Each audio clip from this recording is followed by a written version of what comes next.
thank you so much for you're having us in welcome. your You're home. It's welcome. beautiful. No, thank you. It's been a wonderful evening. Yes, Yeah. it's been a wonderful evening. I know. So you have children, do you? I do. I have 5. Congratulations. So, thank you. You don't look that tired. But nor do you, and I think you have more, 8, right? 8, right. yeah. Gray hair. Oh, mine's coming too. Yeah. So I read that you are from originally around St. Louis, Alton, Illinois? Yes, Alton, I'm Illinois. from Normal, Illinois. Oh, good for you, yeah. Not far. And my husband's family's in St. Louis. Martha's from St. Louis. My wife. I call it St. Louis woman. And then very Catholic family. So, But then I saw you were Catholic Man of the Year in 2016. But I thought I had read that you had converted to evangelical. Or is that the same thing? Long time ago, actually I started out, I was going to be a Catholic priest at one time. I had read that. Yes, it's fascinating. And then we, many people, we kind of fell away from everything, when we got into college and all that stuff. And then we kind of went to various churches, and then we came back to our roots about 10 years ago. Okay. So. Yes, we have a cross collection too in our house. I love that. It's beautiful. And Karen, tell you a story. This happened the other day, last week in my office, and I see this a lot. Parents would come in, and sometimes because there's so many problems among teens right now. Teens they're lost. I mean, they're kind of, where do I go? What do I do? What do I believe? And in my 50 years as a pediatrician, I've never seen an epidemic like this. So I will sometimes ask, well, what is your faith? What belief system do you have? Right. The answer that I call it dumb and dumber is, well, I'm just going to let my child make their own decision. I'm going to let them make their own decision when they're older. Based on what information? Exactly. And parents don't realize that goes completely against how the brain is developed. It's like you plant seeds into a garden when the soil is most fertile. Right. And it grows beautiful plants. You don't wait until it's overcome with weeds and they say, well, let's throw some seeds. Right. So a lot of parents have got it backwards. So what we are trying to do is to plant seeds of some belief system of faith into your children at a young age. And then when they get older, they can grow into something. They can grow into something, but you have a seed there. Right. Yeah. That's interesting, because I did want to ask you about teens, actually, in particular, because I have a couple of them now. Yeah. And I have one who we didn't get till he was 13 years old. And his upbringing before he came to us was very different, and very different than how I raised my others. Yeah. And I didn't know it was attachment parenting at the time, but that was kind of how I raised my children. Good for you. Yeah, like a lot of, you couldn't spoil them with hugs and attention, just material things. And it just hurt my heart, to not be close to them. Sure. But our now 16-year-old did not get a lot of that as a child. I think was left alone. And I see now some issues, some differences between him and our other children. And so I know your philosophy, or I think that I understand your philosophy of nurturing the children from a very young age and providing that love and that security. Yeah. But how then do you overcome that as a teenager when they haven't had that up until that point? Well, one way, Ryan, is, see, the brain, you can change your brain at any age. The brain is the most changeable organ in our whole body. But the younger you start, the easier it is. Right. So start at any age.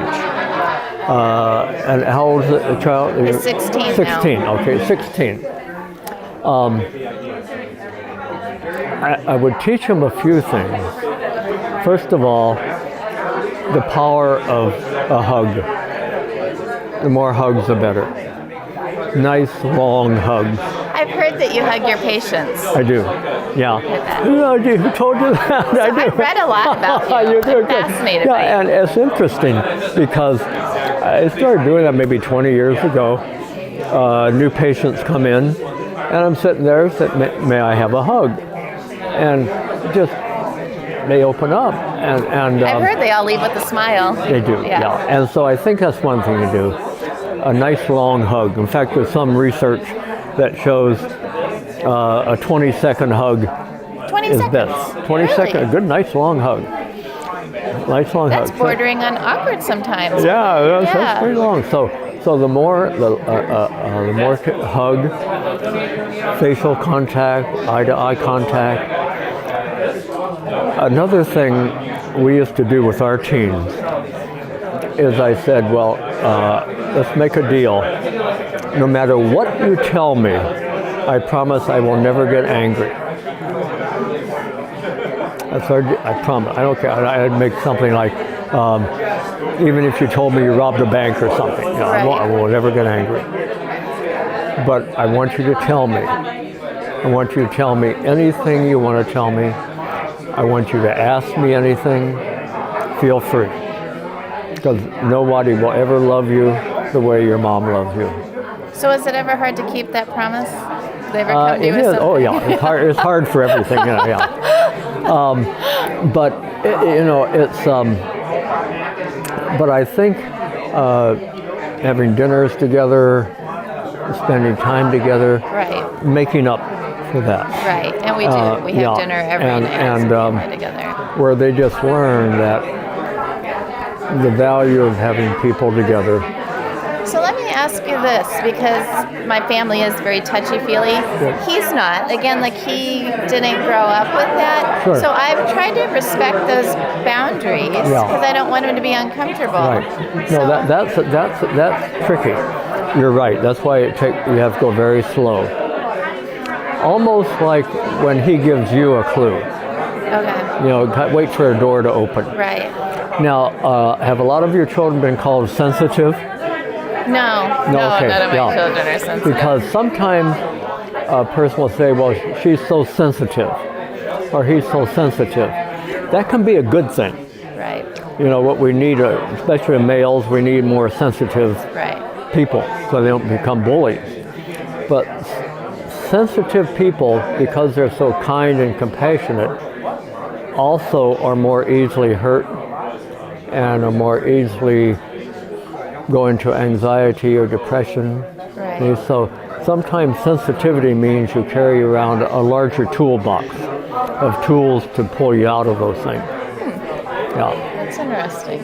And I mention that because children who are very highly nurtured when they're young with attachment parenting sometimes grow up with the label, oh, she's so sensitive. Well, see, which is good. We were also military families, so they also grew up with a lot of opportunities for resilience. Oh, so, good for you. Good. Resilience is a big deal. Yeah. Good for you. So that is probably why, none of my kids are sensitive. Good. And I don't view it as a bad thing, but it's just not an adjective that usually applies to them. Yeah. So, also before I came, I asked my readers if they had any questions for you. I told them I was coming to talk to you. And a couple of them had sent some. One of them, and I wanted to ask you this because I wanted your take on this, and again it has to do with teens.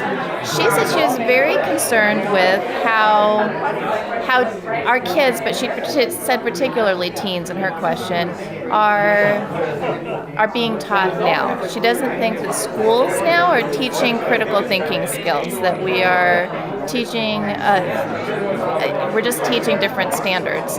And I feel like personally, every generation says that, right? Yeah. Like, oh, what's happening with their kids? But are you involved in that at all? Like, do you pay attention to what's being taught in school? How is curriculum changing? What are your thoughts on that? Oh, I'm going to try to give you a short answer to a huge problem in our country. Yes.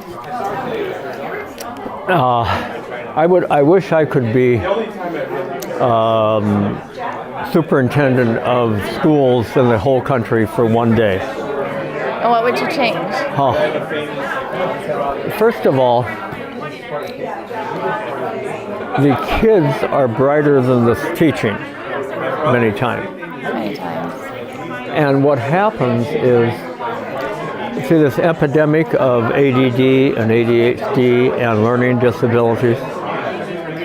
It's not. It's a difference. See, children are different. They have attention differences, not disabilities. It's not a disorder. They learn differently. So a smart teacher will teach a child in the way that they were wired. Right. The public schools can't do that. They can. I will say, I have a lot of friends that are teachers. When you've got a class of 25 students, there isn't can't do the that. time. No, you can't do that. Secondly, once they took recess out of schools, the Ritalin dosage went up. I agree And with first, another thing I would do, I would design schools with large windows that open. I would have a lot of classes outdoors, weather permitting. We would have walks in the park. Like Mom used to say, go outside and play. Yeah. Or even as adults in board meetings at corporations. I remember when I would be on a board and we'd have an important decision to make. The CEO would said, well, let's all go out and take a walk on it. Let's take a walk for 20 minutes out in the woods. Think about the decision, the problem that needs a solution, and you'll come back with a solution. Okay? So why do you think that's so important? So that you don't have a stagnant environment, because it's the fresh air, for the exercise, all of it, like all of it plays together? All together. Number one, the way they start school with healthy food. You put junk food into a child's growing brain, you get back junk behavior and junk learning. I agree.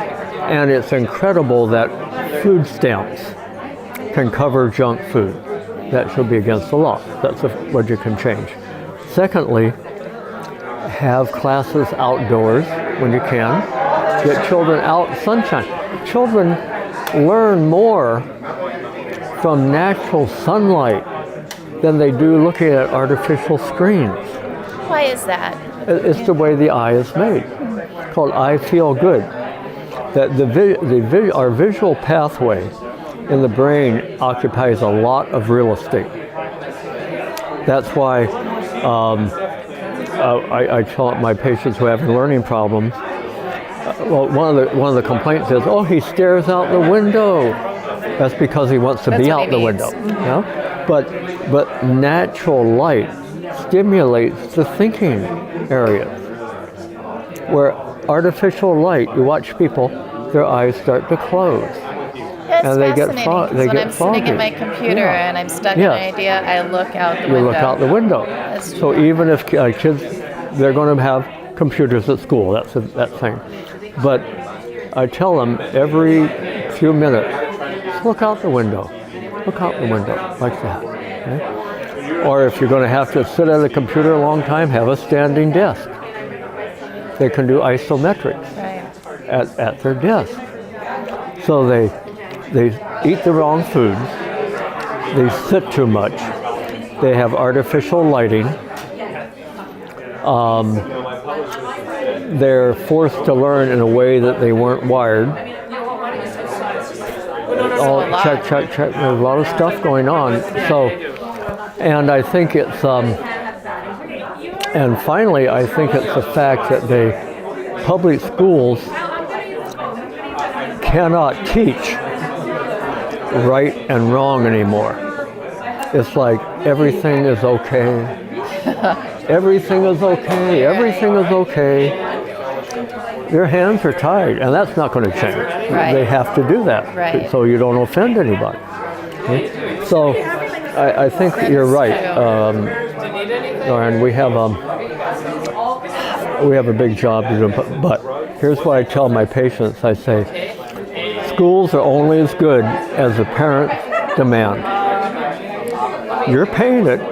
Your tax money is paying for that school. You're right. So join the PTA. Get all the moms and dads involved. Go to the principal.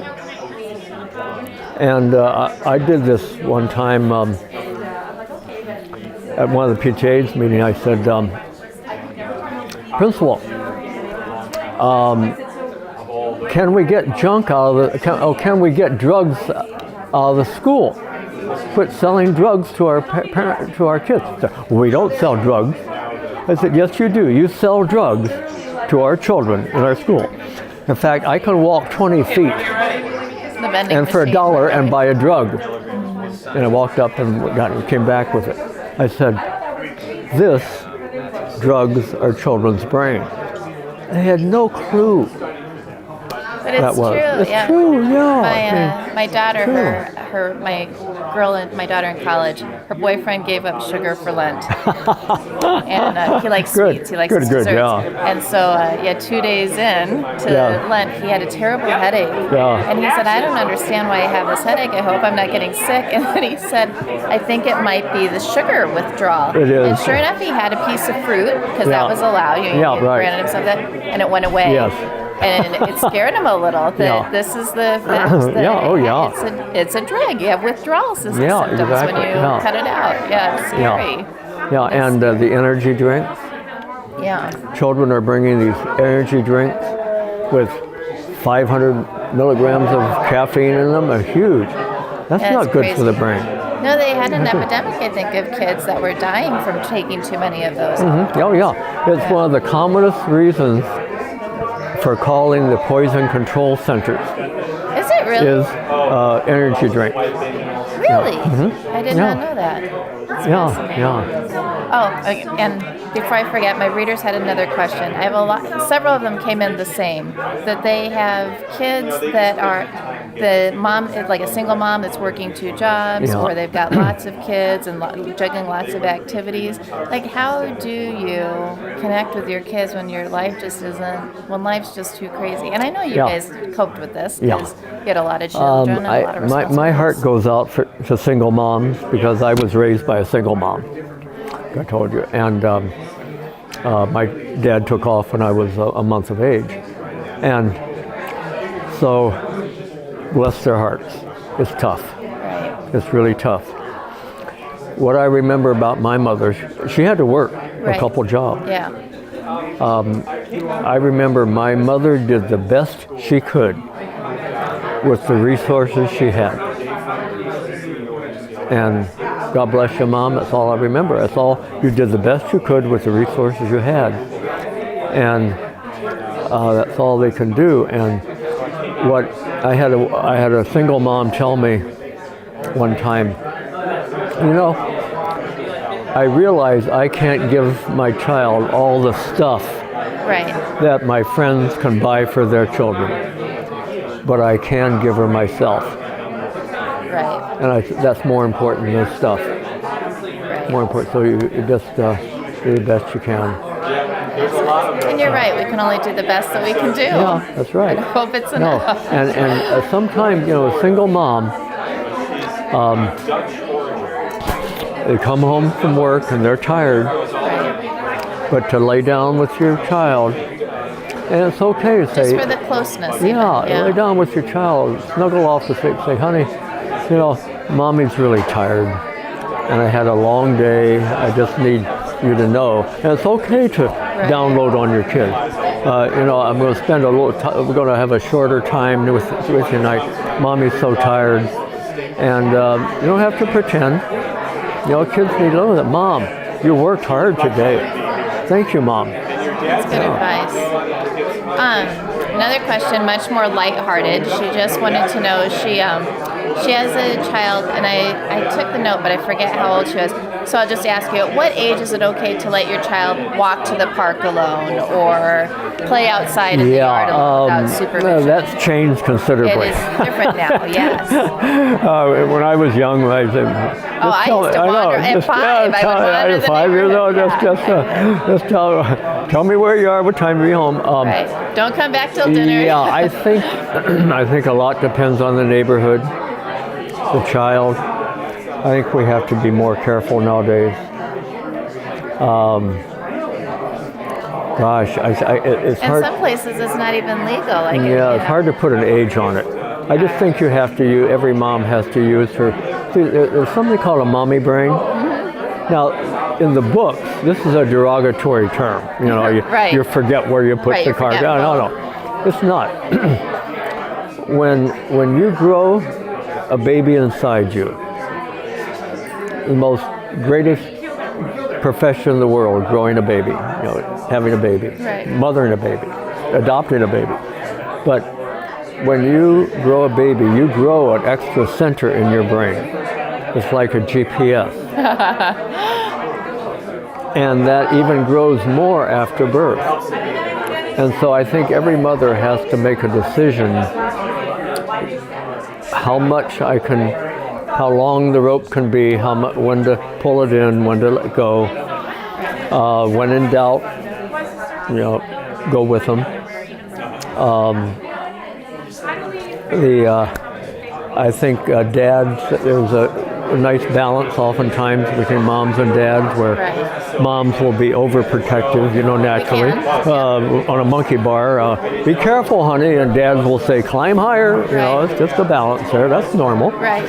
But I think nowadays we have to be careful. Be careful, yeah. I love that about you, because a lot of what I've read from you, I think some of your ideas have been taken and people make them extreme, right? Yes. But Yes. you've always been, what I've read from you is it's about finding what works for your family. Exactly. It's It not does, so yeah. extreme, like And- you have to do it yeah. this way or you have to do it that And way. I'm glad you mentioned that, the extreme.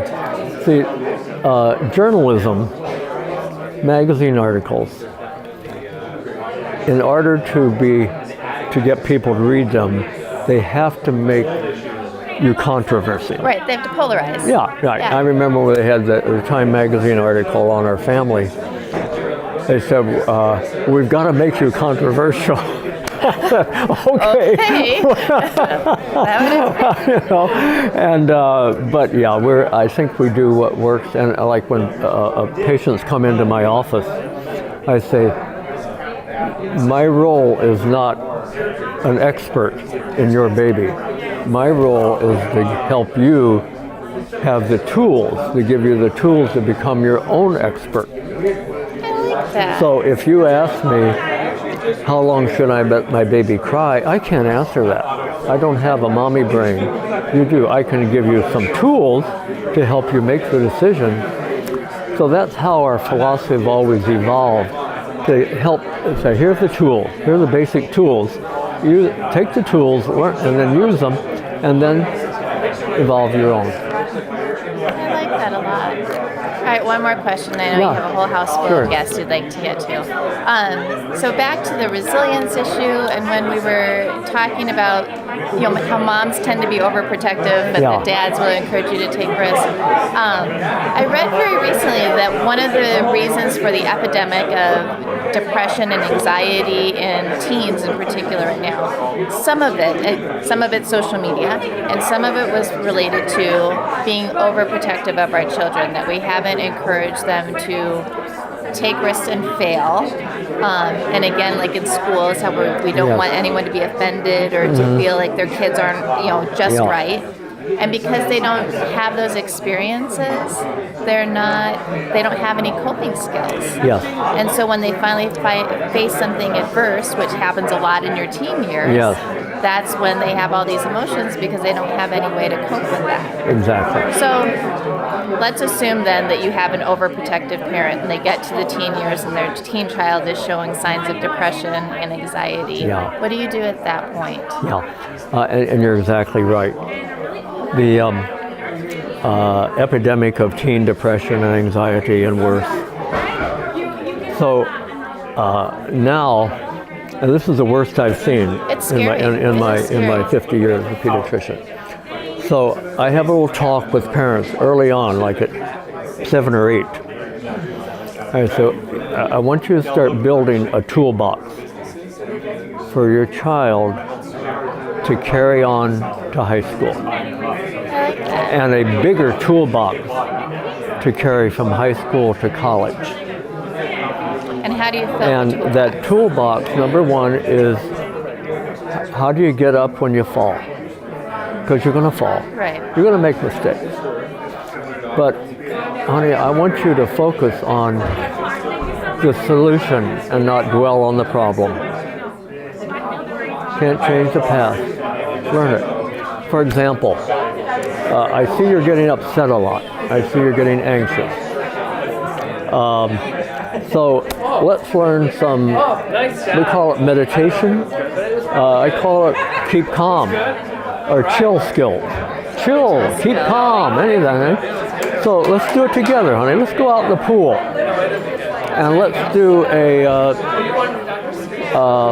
mantra. Think of a mantra. How about guide me God or something? Okay? And let's swim together. Guide me God. Guide me God. Or a bully. I got bullied today, Mom. They called me really bad names, and they called me stupid and ugly and all that. Well, let's talk about that. I'm better than that.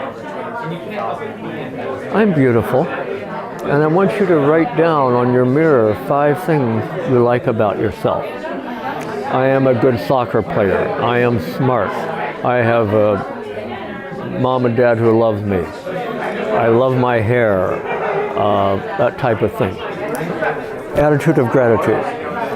So when things hit, when stuff happens, and it's going to, you click into your attitude of gratitude. And you go to bed at night. I am smart. I am nice. So that your mind, it's almost like that anxious center that bullied you and put all those bad things into you. Forcing it out with positive self-talk. Yeah, you want to shrink that, and you want to grow the happy center. I like that.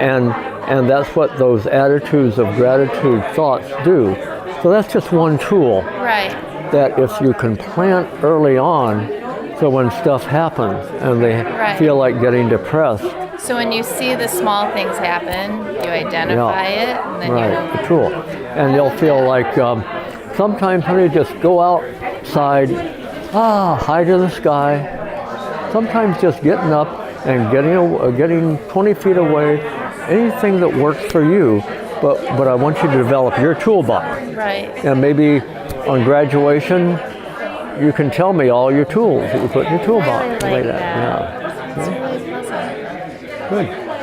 Thank you so much. Oh, you're I really welcome. appreciate your Yeah, time. that was So you're a nice wonderful chatting with interviewer. you. Thank you. Thank you. Good.